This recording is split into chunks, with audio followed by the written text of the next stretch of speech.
Miriam sat in the dimly lit hospital room, cradling her newborn son, David, in her arms. Her 3 other boys, Eli, Nathan, and Joel, were asleep at home under the care of a kind neighbor. Her heart should have been full, but a cold emptiness gripped her. Her husband, Patrick, had left. She had sensed his restlessness for months. The late nights, the slurred words, the stench of alcohol clinging to him like a shadow. But she never thought he would abandon them completely. Yet he had. Without a word, without a note. Just gone. Miriam wiped a tear from her cheek and kissed her baby's forehead. "We'll make it," she whispered. "I promise." The days that followed were grueling. She returned home to find that Patrick had taken what little savings they had, leaving her with nothing but her determination. The neighbors whispered, some pitying her, others scoffing at her misfortune. But Miriam refused to be broken. Despite the hardships, she worked tirelessly. She took on multiple jobs, cleaning homes during the day, sewing garments at night, and selling homemade bread in the early mornings. Her hands were calloused, her body weary, but she never once complained. Her sons were her life, and she was determined to give them a future. Years passed, and Miriam's sons grew under her watchful care. She taught them discipline, perseverance, and the value of hard work. But sacrifice often comes with pain. One rainy night, Miriam returned home late from work, her clothes soaked through, her body aching from exhaustion. As she stepped into their small home, she saw Eli, the eldest, attempting to cook a meager meal for his younger brothers. The pot boiled over, steam rising, his face tense with concentration. "Mama." David, the youngest, ran to her, wrapping his little arms around her legs. "Eli made burnt rice." Eli sighed. "I tried, Mama. I wanted to help." Miriam forced a smile, though her heart ached. "You did well, my son. And tomorrow, I'll teach you how to make it better." The nights were long, and the struggles never seemed to end. There were days she went without eating so her children could have enough. There were nights she sewed until her fingers bled, just to earn a few more coins. And there were mornings when she had to swallow her pride and accept charity from kind-hearted strangers. One evening, she collapsed in exhaustion while kneading dough for the morning bread sales. Eli rushed to her side, his eyes wide with fear. "Mama, you need to rest." "I can't afford to rest." She whispered. "Not yet." But the hardships didn't stop there. The boys faced bullying at school for wearing secondhand clothes and coming to class with patched-up shoes. Joel, the artistic one, often spent his break time sketching instead of playing because he didn't want anyone to see his torn socks. Nathan fought off tears when a classmate mocked their mother for cleaning houses. One winter, David fell severely ill, burning with fever. Miriam sat beside him all night, pressing cool cloths to his forehead, praying silently. She couldn't afford a doctor, but she refused to let her child suffer. When morning came, she carried him through the freezing streets to the local clinic, begging the nurse to help. The nurse, moved by her desperation, provided medicine free of charge. Through every hardship, Miriam remained a pillar of strength. She made their tiny house a home filled with warmth and love, even if it lacked material comforts. On special nights, she would gather her sons and tell them stories of great men who rose from nothing. "You don't need wealth to be rich," she would say. "You only need determination and faith." Eli, the eldest, took his mother's words to heart. One evening, he approached Miriam with an idea.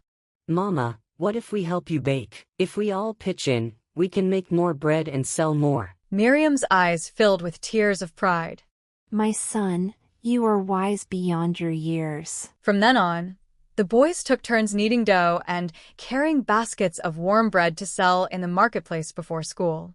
It was backbreaking work, but they did it with a sense of purpose. Every coin they earned was a step toward a better future. Through sacrifice, struggle, and unyielding love, Miriam raised her sons with an unbreakable spirit.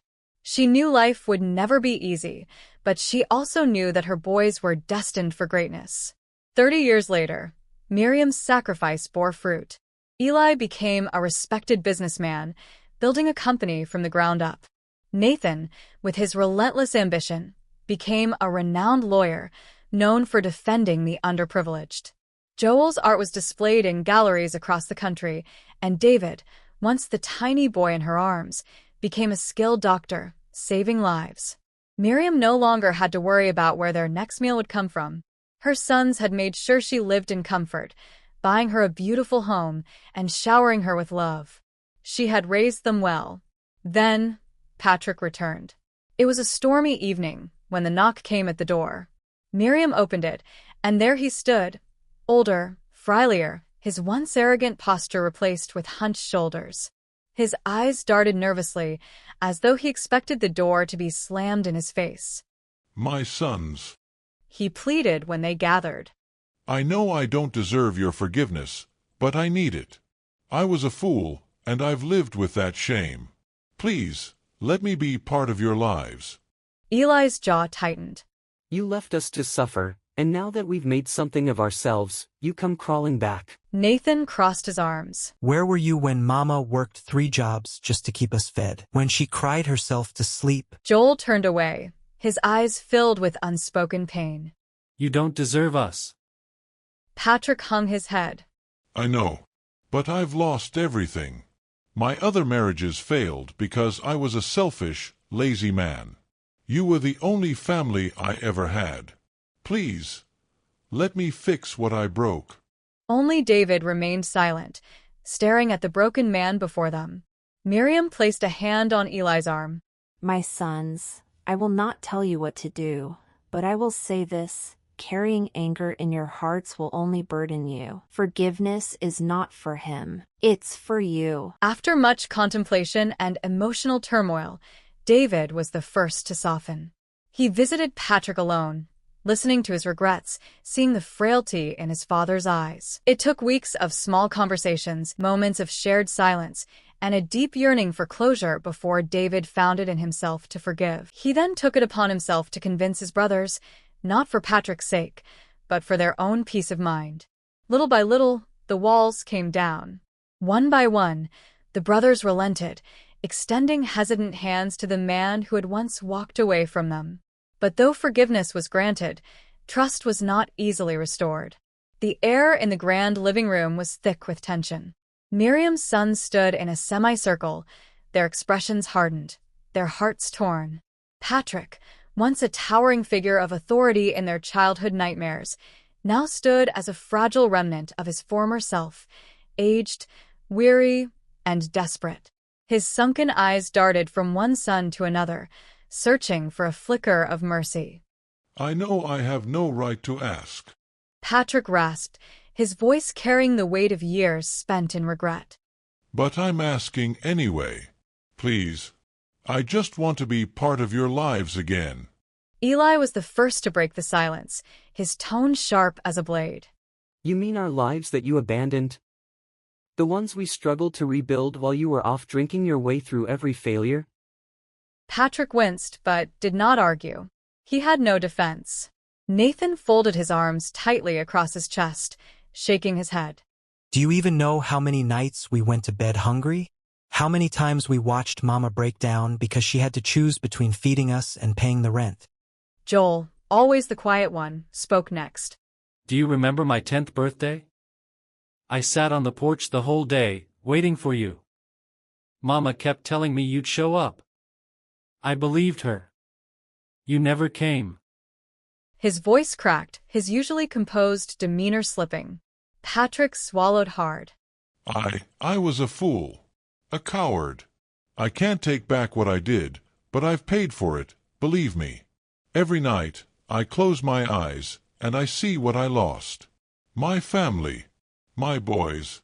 David, the youngest, had remained silent all this while, his fingers clasped together in contemplation. He studied the man who had walked away from him before he could even form proper memories. Unlike his brothers, he had no direct recollection of their father, only the consequences of his absence. But David had spent his life healing others, learning the power of mercy. He took a deep breath. I forgive you. The words struck like a thunderclap in the room. Eli turned to him sharply. What? I forgive him. David repeated, looking at each of his brothers. Not because he deserves it, but because we deserve peace. Miriam, who had been silently observing, stepped forward. David is right. Holding on to anger is like drinking poison and expecting the other person to die. It will only weigh you down. Eli ran a hand over his face, pacing. I don't know if I can. He admitted, his voice hoarse. It's not that simple, Mama. It never is. She agreed. But I ask you, my sons, to consider this. Did I teach you to be men of hate? Or men of honor? Silence followed. A storm of emotions raged in each son's heart, but their mother's words carried the power of decades of wisdom. Miriam had endured more than any of them, yet she stood tall, her heart untainted by bitterness. She had every reason to despise Patrick, yet she spoke of forgiveness. Slowly, Joel exhaled, rubbing his temples. I don't know if I'll ever forget, but I don't want to carry this burden anymore. Nathan clenched his fists, then released them. You can't undo the past, Dad. But if you truly mean to make things right, you'll have to earn our trust. Patrick nodded rapidly, his eyes glistening. I will. I swear it. Eli was the last to relent, his walls the strongest. But he saw the way his mother's eyes pleaded, not for Patrick, but for them, to be free of their pain. He let out a long sigh and finally, reluctantly, nodded. Fine. But don't expect things to be easy. A shaky breath escaped Patrick's lips, as if he had been holding it for decades. That's more than I deserve. Thank you. Miriam smiled, a weary yet content smile. But when Patrick turned to her, there was no mistaking the steel in her eyes. I forgive you too, Patrick. But can't be your wife again. I built this life on my own, and I will not undo it. Patrick lowered his gaze, nodding in understanding. I know, and I accept that. As the storm outside raged on, the storm within the family settled into something fragile yet promising. It would take time, perhaps years, to rebuild even fragments of what was lost. But forgiveness had been given, and that was the first step toward healing. Miriam looked at her sons, pride swelling in her heart. They had chosen honor over bitterness, proving that they were, indeed, the men she had raised them to be. We were built for